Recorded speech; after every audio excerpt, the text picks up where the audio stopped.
Odia net achievers YouTube ଚ୍ୟାନେଲ୍‌ର ଅନ୍ୟ ଏକ ନୂଆ ଭିଡିଓକୁ ଆପଣମାନଙ୍କୁ ସ୍ୱାଗତ। ଆମର ଯେଉଁ 30 ଗୋଟି କ୍ୱେଶ୍ଚନ୍ ଆନ୍ସର୍‌ର ସିରିଜ୍ ଚାଲିଛି, ଏଇଟା ତାର ସେକେଣ୍ଡ ପାର୍ଟ। ଯଦି ଆମ ଭିଡିଓ ଭଲ ଲାଗୁଛି, ତାହେଲେ ଓଡ଼ିଆ ନେଟ୍ ଏଚିଭର୍ସ ୟୁଟ୍ୟୁବ୍ ଚ୍ୟାନେଲ୍‌କୁ ସବସ୍କ୍ରାଇବ୍ କରିବେ, ଲାଇକ୍ କରିବେ। ଭିଡିଓ ଦେଖୁଛନ୍ତି କିନ୍ତୁ ଲାଇକ୍ କରୁନାହାନ୍ତି, ଲାଇକ୍ ନିହାତି କରିବେ ଏବଂ କମେଣ୍ଟ ମଧ୍ୟ କରିବେ। ସାଙ୍ଗସାଥୀଙ୍କୁ ସେୟାର କରିଦେବେ। ଆସନ୍ତୁ ଆଜିର ଆଲୋଚନାକୁ ଆଗେଇ ନେବା। ଆଜିର ଆଲୋଚନା ଆମର କ'ଣ? ଗୁଣ ଓ ଧ୍ୱନି।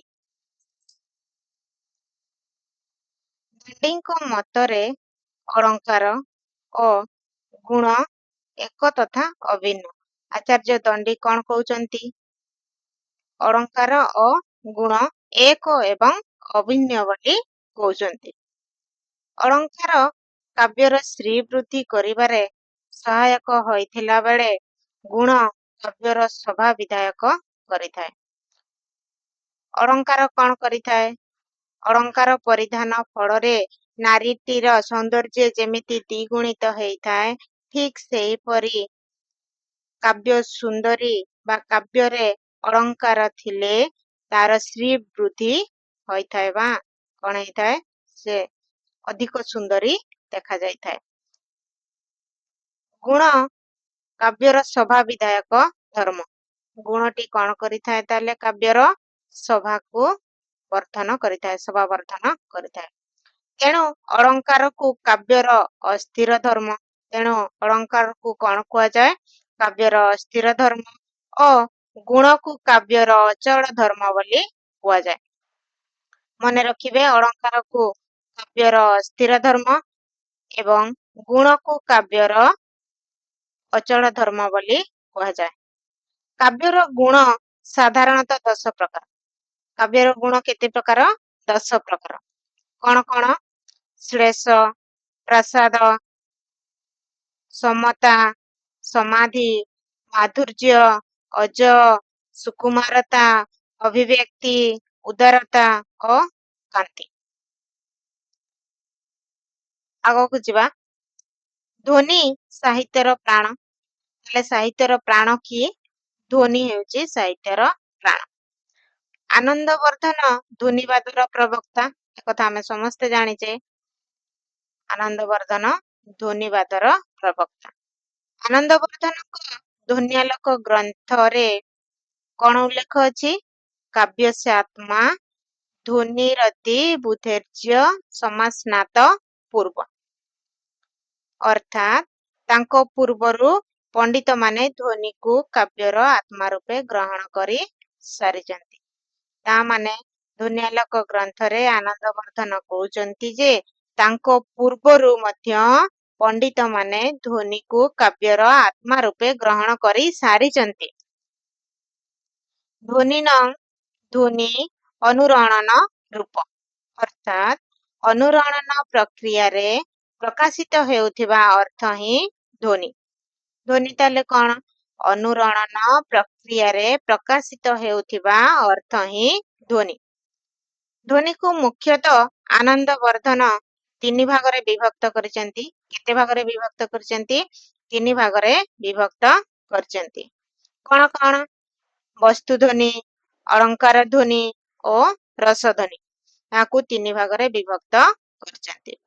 ଧ୍ୱନି ଦୃଷ୍ଟିରୁ କାବ୍ୟକୁ ଉତ୍ତମ, ମଧ୍ୟମ ଓ ଅଧମ ଏହିପରି ଭାବେ 3 ଭାଗରେ ବିଭକ୍ତ କରାଯାଇଛି ବା କରିଛନ୍ତି। ଆଜିର ପ୍ରଥମ ପ୍ରଶ୍ନ, କ ସ୍ତମ୍ଭ ଖ ସ୍ତମ୍ଭ, ଆକୁ ଆମେ କେମିତି କରିବା? ଆକୁ ଯଦି ଆମେ ଗୋଟେ ଜାଣିଛେ ତାହେଲେ ଆମେ କରିପାରିବା। ଭରତ ମୁନିଙ୍କ ଗ୍ରନ୍ଥର ନାଁ କ'ଣ? ଭରତ ମୁନିଙ୍କର ନାଟ୍ୟଶାସ୍ତ୍ର। କାବ୍ୟ ମୀମାଂସା ରାଜଶେଖର। ତାହେଲେ 2ର ଟ୍ରିପୁଲ ଆଇ, 2ର ଟ୍ରିପୁଲ ଆଇ। ତା ମାନେ ଉତ୍ତର କ'ଣ ହବ? ବି ହବ ଉତ୍ତର। ତାପରେ ଆକୁ ପୁଣି ଜଏଣ୍ଟ କରିଦେବା। ବାଣଭଟ୍ଟଙ୍କର କ'ଣ? 1ର 2i, ବାଣଭଟ୍ଟଙ୍କର ହର୍ଷ ଚରିତ। ଆନନ୍ଦବର୍ଦ୍ଧନ ଧ୍ୱନ୍ୟାଲୋକ।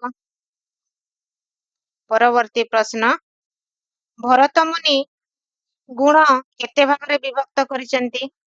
ଭରତ ମୁନି ଗୁଣକୁ କେତେ ଭାଗରେ ବିଭକ୍ତ କରିଛନ୍ତି? ଏବେ ହିଁ ଆମେ ପଢିଲେ ଫାର୍ଷ୍ଟ ଆଡେ, ତାହେଲେ କଣ କେତେ ଭାଗରେ? 10 ଭାଗରେ। ପରବର୍ତ୍ତୀ ପ୍ରଶ୍ନ, ସ୍ଥିରତେ ସତି ରସାଦୀନାଂ ମାସଦୂତ କର୍ମଜନକ ଧର୍ମତ୍ୱଂ ଗୁଣତ୍ୱଂ ମତ କାହାର? 3 ନମ୍ବର ପ୍ରଶ୍ନର ଉତ୍ତର କଣ ହବ? ବିଶ୍ୱନାଥ କବିରାଜ। ପରବର୍ତ୍ତୀ ପ୍ରଶ୍ନ, ମମ୍ମଟ କେତେଟି ଗୁଣର ଅବତାରଣା କରିଛନ୍ତି? ଏଠି ମମ୍ମଟ ହବ ପିଲାମାନେ, ସମ୍ମଟ ହବ ନାହିଁ, ତାହାକୁ ମନେ ରଖିବେ, এটা ବହୁତ ଇମ୍ପୋର୍ଟାଣ୍ଟ ପ୍ରଶ୍ନ। ମମ୍ମଟ କେତେ ଗୋଟି ଗୁଣର ଅବତାରଣା କରିଛନ୍ତି? 4 ନମ୍ବର ପ୍ରଶ୍ନର ଉତ୍ତର କଣ ହବ? 3 ଗୋଟି ଗୁଣର ଅବତାରଣା କରିଛନ୍ତି। ପରବର୍ତ୍ତୀ ପ୍ରଶ୍ନ, କେଉଁଟି ଏକ ଗୁଣ ପଦବାଚ୍ୟ ନୁହେଁ? 5 ନମ୍ବର ପ୍ରଶ୍ନ, କେଉଁଟି ଏକ ଗୁଣ ପଦବାଚ୍ୟ ନୁହେଁ? 5 ନମ୍ବର ଉତ୍ତର କଣ ହବ? ବିବେକ। ସୁକୁମାର ତ ଗୁଣ, ଉଦାରତା ବି ଗୁଣ, ଅଭିବ୍ୟକ୍ତି ବି ଗୁଣ। ଯୋଉଟା ନୁହେଁ ପଚାରିଛି, କଣ ପଚାରିଛି? ନୁହେଁ। ତେଣୁ ଉତ୍ତର କଣ ହବ? କେଉଁଟି ଏକ ଗୁଣ ପଦବାଚ୍ୟ ନୁହେଁ? ବିବେକ। ପରବର୍ତ୍ତୀ ପ୍ରଶ୍ନ, ଚନ୍ଦ୍ରମା ଉଠିଛି ଊର୍ଧ୍ୱେ ବିରାଟ ଧରଣୀ ନୀରବ ନିସ୍ତବ୍ଧ ଶାନ୍ତ ମହାନଦୀ ଜଳ କ୍ଳାନ୍ତ ଶିଶୁ ସମ ଶାନ୍ତ ଉଜ୍ଜଳ ରଜନୀ ପକ୍ଷପାତୀ ଆବରିଛି ନଭ ଜଳସ୍ଥଳ। ଏହା କେଉଁ ଗୁଣର ଏକ ସଫଳ ଦୃଷ୍ଟାନ୍ତ? 6 ନମ୍ବର ଉତ୍ତର କଣ ହବ? ମାଧୁର୍ଯ୍ୟ ଗୁଣ। କୋଉ ଗୁଣ? ମାଧୁର୍ଯ୍ୟ ଗୁଣ। ପରବର୍ତ୍ତୀ ପ୍ରଶ୍ନ, ଚିତ୍ତ ଦ୍ରବୀଭୂତ ହେଲେ ଯେଉଁ ଆହ୍ଲାଦ ଭାବ ଜାତ ହୁଏ ତାହାକୁ କେଉଁ ଗୁଣ କୁହାଯାଏ? କେଉଁ ଗୁଣ କୁହାଯାଏ? ମାଧୁର୍ଯ୍ୟ ଗୁଣ। ଚିତ୍ତ ଦ୍ରବୀଭୂତ ହେଲେ ଯେଉଁ ଆହ୍ଲାଦ ଭାବ ଜାତ ହୁଏ ତାହାକୁ ମାଧୁର୍ଯ୍ୟ ଗୁଣ କୁହାଯାଏ। ପରବର୍ତ୍ତୀ ପ୍ରଶ୍ନ, ଔଚିତ୍ୟବାଦର ପ୍ରବର୍ତ୍ତକ କିଏ? ଔଚିତ୍ୟ ଯେହେତୁ ଆମେ ପୂର୍ବ ଭିଡିଓରେ ଆଲୋଚନା କରିଛେ, କ୍ଲାସ ବି କରିଛେ, ଏଟା ତ ଆପଣ ମାନେ ଜାଣିଥିବେ, ତାହେଲେ ଔଚିତ୍ୟବାଦର ପ୍ରବର୍ତ୍ତକ କିଏ? କ୍ଷେମେନ୍ଦ୍ର। ପରବର୍ତ୍ତୀ ପ୍ରଶ୍ନ, କୌଣସି ବାକ୍ୟ ଶୁଣିଲେ ଯଦି ଚିତ୍ତ ବିସ୍ତୃତ ଭାବେ ଦୀପ୍ତ ହୁଏ ତାହା କେଉଁ ଗୁଣ? କ୍ୱେଶ୍ଚନ ଆଉ ଥରେ ପଡୁଛି, କୌଣସି ବାକ୍ୟ ପଢିଲେ ଯଦି ଚିତ୍ତ ବିସ୍ତୃତ ଭାବେ ଦୀପ୍ତ ହୁଏ ଏହା କେଉଁ ଗୁଣ? 9 ନମ୍ବର ପ୍ରଶ୍ନର ଉତ୍ତର କଣ ହବ? ଏ ହବ ଏହାର ଉତ୍ତର, ଅଜ ଗୁଣ। ପରବର୍ତ୍ତୀ ପ୍ରଶ୍ନ, କେତେବେଳେ ପଙ୍କେ ପଡନ୍ତି ଯାଇ କର ହୃଦେ ମାରି ଯଶୋଦା ଧାଇଁ କର କର ହୋଇ ଗୋପୀ ହସନ୍ତି କରେ ତଳି ଯଶ ତାକୁ ଦିଅନ୍ତି କରାନ୍ତି କ୍ଷୀର ପାନ ଜନନୀ କୌତୁକରେ କି ଯାଆନ୍ତି ଘେନି। ଏହା କେଉଁ ଗୁଣର ଏକ ଦୃଷ୍ଟାନ୍ତ ବା ଉଦାହରଣ? 10 ନମ୍ବର ପ୍ରଶ୍ନର ଉତ୍ତର କଣ ହବ? ପ୍ରସାଦ ଗୁଣ। ପରବର୍ତ୍ତୀ ପ୍ରଶ୍ନ, 11 ନମ୍ବର ପ୍ରଶ୍ନ ଦେଖିବା, ଯେଉଁ କବିତା ପଢିବା ମାତ୍ରେ ତାହାର ଭାବ ସମ୍ଭାର ଭଲ ଭାବରେ ବୁଝି ହୁଏ ଏବଂ ଯାହା ବିଶେଷ ଭାବେ ହୃଦୟକୁ ସ୍ପର୍ଶ କରେ ସେହି ରଚନାରେ ପ୍ରସାଦ ଗୁଣର ପ୍ରାଚୁର୍ଯ୍ୟ ଅଛି ବୋଲି ବୁଝିବାକୁ ହେବ। ଏହା କାହାର ମତ? 11 ନମ୍ବର ପ୍ରଶ୍ନର ଉତ୍ତର କଣ ହବ? ବି, ବନମାଳୀ ରଥ। ଯେଉଁ କବିତା ପଢିବା ମାତ୍ରେ ତାହାର ଭାବ ସମ୍ଭାର ଭଲ ଭାବରେ ବୁଝି ହୁଏ ଏବଂ ଯାହା ବିଶେଷ ଭାବେ ହୃଦୟକୁ ସ୍ପର୍ଶ କରେ ସେହି ରଚନାରେ ପ୍ରସାଦ ଗୁଣର ପ୍ରାଚୁର୍ଯ୍ୟ ଅଛି ବୋଲି ବୁଝିବାକୁ ହେବ। ଏହା ବନମାଳୀ ରଥଙ୍କ ମତ। ପରବର୍ତ୍ତୀ ପ୍ରଶ୍ନ, ରସାଦିର ସ୍ଥିର ଏବଂ ସାକ୍ଷାତ ସମ୍ବନ୍ଧରେ ଉତ୍କର୍ଷ ବିଧାୟକ ଧର୍ମ ହେଉଛି ଗୁଣ ବୋଲି କିଏ କହିଛନ୍ତି? 12 ନମ୍ବର ପ୍ରଶ୍ନର ଉତ୍ତର କଣ ହବ? ସି, ବିଶ୍ୱନାଥ କବିରାଜ। ରସାଦିର ସ୍ଥିର ଏବଂ ସାକ୍ଷାତ ସମ୍ବନ୍ଧରେ ଉତ୍କର୍ଷ ବିଧାୟକ ଧର୍ମ ହେଉଛି ଗୁଣ ବୋଲି ବିଶ୍ୱନାଥ କବିରାଜ କହିଛନ୍ତି। ପରବର୍ତ୍ତୀ ପ୍ରଶ୍ନ, କେଉଁ ଗୁଣ ସକଳ ରସର ମୂଳ ଆଧାର? କେଉଁ ଗୁଣ ସକଳ ରସର ମୂଳ ଆଧାର? 13 ନମ୍ବର ପ୍ରଶ୍ନର ଉତ୍ତର କଣ ହବ? प्रासाद गुण मन रखिबा प्रासाद गुण सकल रसर आधार। परवर्ती प्रश्न श्रृंगार करुण शांत रस केउ गुणर पर्याय धर्मी केउ गुण पर्याय धर्मी केउ गुणर पर्याय धर्मी श्रृंगार करुण और शांत रस केउ गुण पर्यायर। 14 नंबर प्रश्नर उत्तर कौन हम माधुर्य आमे जेतेबेले रस पढ़ुथिले सेतेबेले आमे कथा पढ़िचे गुण जेतेबेले पढ़ुथिले भी गुण अवश्य क्लास है नहीं। परवर्ती प्रश्न अग्नि रे शुष्क काठ निक्षेप कले ताहा जेपरी भस्मीभूत हुए सेहीपरी जेउ गुण खूब शीघ्र श्रोतार हृदय को आपणार करिनिए ताहाकू केउ गुण कुहा जाए। 15 नंबर प्रश्नर उत्तर हेब प्रसाद गुण। अग्नि रे शुष्क काठ निक्षेप कले ताहा जेपरी भस्मीभूत हुए बुझी पारुथिबे सेंटेंस टी सेहीपरी जेउ गुण खूब शीघ्र श्रोतार हृदय को आपणार करिनिए ताकू केउ गुण कुहा जाए प्रसाद गुण कुहा जाए। परवर्ती प्रश्न 16 नंबर प्रश्न काव्यसात्मा ध्वनि यह कहार उक्ति। 16 नंबर प्रश्नर उत्तर कौन हम किए कहते कथा आनंद वर्धन। परवर्ती प्रश्न व्याख्यातिशयनी व्यंग ध्वनि तत् काव्य रुतम ध्वनिर स्वरूप विश्लेषण उद्देश्य यह केउ ग्रंथर उल्लेखित होइछि। 17 नंबर प्रश्नर उत्तर कौन हम साहित्य दर्पण। परवर्ती प्रश्न आनंदवर्धन केउ ध्वनि को सर्वश्रेष्ठ ध्वनि बोली कहिसंती। 18 नंबर प्रश्नर उत्तर कौन हम को ध्वनि रसध्वनि। 19 नंबर प्रश्न वक्रोक्ति संप्रदायर प्रवर्तक किए कथा समस्ते जानिचंती वक्रोक्ति संप्रदायर प्रवर्तक होचंती आचार्य कुंतक। परवर्ती प्रश्न ध्वनि केते प्रकारर। 20 नंबर प्रश्न ध्वनि केते प्रकार 3 प्रकार केते प्रकार 3 प्रकार केउठी एक ध्वनि नुहे। 21 नंबर प्रश्नर उत्तर कौन हम कोठी एक ध्वनि नुहे रसध्वनि अलंकार ध्वनि वस्तु ध्वनि कोटा ध्वनि नुहे पचारिछि ताले उत्तर कौन हम शब्द ध्वनि यह एक ध्वनि नुहे।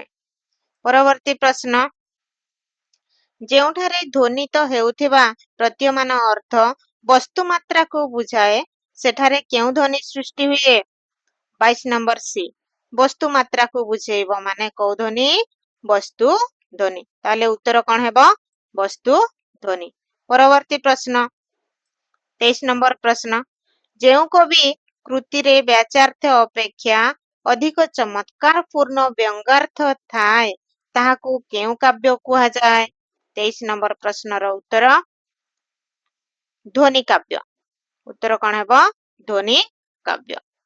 जेउ कवि कृति रे व्याचार्थ अपेक्षा अधिक चमत्कार पूर्ण व्यंगार्थ थाए ताहाकू ध्वनि काव्य कुहा जाए। परवर्ती प्रश्न केमंते से कले जीर्ण हृदय शिवन कहा संगे केमंते बा जापिले जीवन एठारे शिवन शिवन शब्दटी तार व्याचार्थ परित्याग करी केउ अर्थरे द्योतित। 24 नंबर प्रश्नर उत्तर कौन हम दुख। परवर्ती प्रश्न प्राचीन काल रे ध्वनि विषय रे साधारणतः केउ मतटी देखा जाए नाही। 25 नंबर प्रश्नर उत्तर कौन हम केउठी भी नुहे ए अभिव्यक्तिवादी भी नुहे अनिर्वचनीयतावादी भी नुहे भक्तिवादी बा लक्षणवादी भी नुहे ताले उत्तर कौन हम केउठी नुहे। परवर्ती प्रश्न 26 नंबर प्रश्न जानी सुनी सिना बणिकर पांठी करंती भेलकू छाड़ी सुना खांटी। 26 नंबर प्रश्नर उत्तर कौन हम यह केउ ध्वनिर एक प्रकृष्ट उदाहरण अलंकार ध्वनि को ध्वनि अलंकार ध्वनिर एक प्रकृष्ट उदाहरण। परवर्ती प्रश्न एवं 27 नंबर प्रश्न। बढ़ाई देले पयर भावग्राही रघुवीर पयर ख्याड़ित करी बसने पछी ब्रह्मारे धौत जे पद नहिछि शिवे विषाद न पाई चरणामृत पानकु इछि विज्ञानी केवर्त धइला विश्वे पतित पबान बाना रचिला। एठारे केउ ध्वनि प्रकाशित? 27 नंबर प्रश्नर उत्तर कौन हबो? बी वस्तु ध्वनि। परवर्ती प्रश्न। ध्वनि दृष्टिरु काव्य को केते भागरे विभक्त करा जायछि? 3 भागरे। केते भागरे? 3 भागरे। परवर्ती प्रश्न। ध्वनिर उपस्थिति सत्ते जदि व्याचार्थर गुरुत्व अव्याहत रहे तेबे ताहाकू कौन कुहा जाय? 29 नंबर प्रश्नर उत्तर कौन हबो? मध्यम काव्य। ध्वनिर उपस्थिति सत्ते तामाने ध्वनि रहिथिबा सत्ते व्याचार्थर गुरुत्व अव्याहत रहे तेबे सेठारे केउ ध्वनि हुए? केउ काव्य? मध्यम काव्य। परवर्ती प्रश्न। गुरुजन संगे थिबा पर संगे बसिथिली कि चमकी पड़िली पुरिला पुलक देह गटाजाक बिना शीतरे मु थरिली। यह केउ प्रकार ध्वनिर एक उदाहरण? आर उत्तर कौन हेबो? रस ध्वनि। ये थिला आजिर 30 गोटी प्रश्न उत्तर। भिडियोटी जदि भल लागुछि ताहले लाइक करिवे, शेयर करिवे एवं सब्सक्राइब करिवे Odia net achievers YouTube channel को। धन्यवाद।